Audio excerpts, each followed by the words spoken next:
मी नारायण दत्ताराम जाधव, राहणार तळवडे, तालुका सावंतवाडी, तसेच अध्यक्ष रत्नदुर्ग खाद उत्पादक संघ सावंतवाडी, रत्नागिरी व सिंधुदुर्ग. माझा सावंतवाडी तालुक्यात तळवडे येथे NJ agro product private limited ही खाद बनवण्याची तसेच रंग बनवण्याची कंपनी आहे.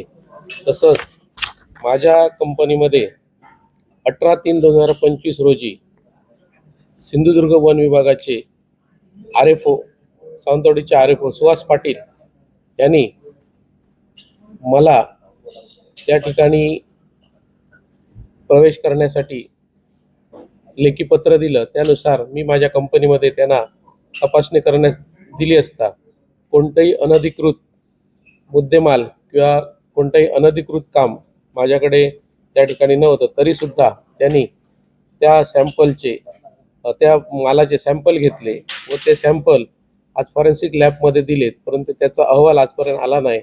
व त्या दुसऱ्या वेळी रागापोटी त्यांनी आपले अनधिकृत कर्मचारी घेऊन साधारण 15/9/2025 रोजी कारवाई केली. त्या कारवाईमध्ये माझ्याकडे काजू हस्क तसेच काजू हस्काचा प्लांट हे सर्व चालू होते. तसेच 2 बॉयलर होते आणि माझ्याकडे जवळ जिल्हा कृषी उत्पन्न बाजार समितीचं 13/9/2025 रोजी मी खरेदी केलेलं 5 टनच्या आसपास लाकूड होतं आणि खैराचं लाकूड होतं, जे शासनाने सिंधुदुर्ग आणि रत्नागिरी जिल्ह्यामध्ये वन उपजातातून काढून ते आज कृषी माल म्हणून घोषित केलेलं आहे. त्या कृषी मालाच्या कायद्याखाली मी त्यांच्याकडून जे लायसन घेऊन खरेदी केलेलं होतं आणि तो माझा माल त्यांनी जबरदस्ती उचलून नेऊन उपरल डेपोमध्ये ठेवला.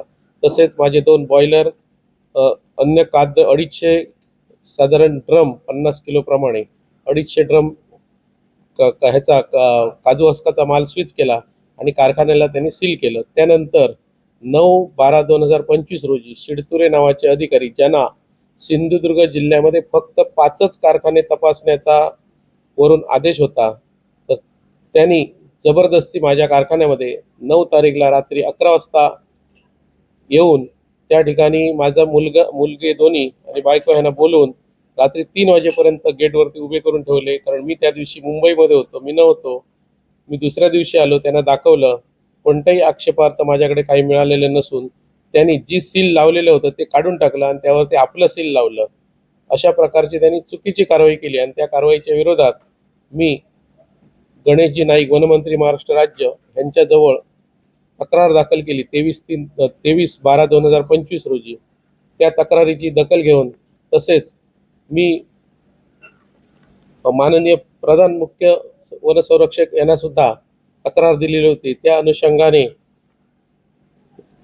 5/1/2025 रोजी मुंबई येथून नागपूर व कोल्हापूर यांना त्यांच्यावरती कारवाई करण्याचे लेखी आदेश प्राप्त झालेले आहेत आणि त्या आदेशाप्रमाणे त्यांच्यावर कारवाई झाली पाहिजे. कारवाई जर झाली नाही तर मी 26/1/2026 रोजी सिंधुदुर्ग जिल्ह्याचे कलेक्टर यांच्याजवळ उपोषणाला बसणार आहे.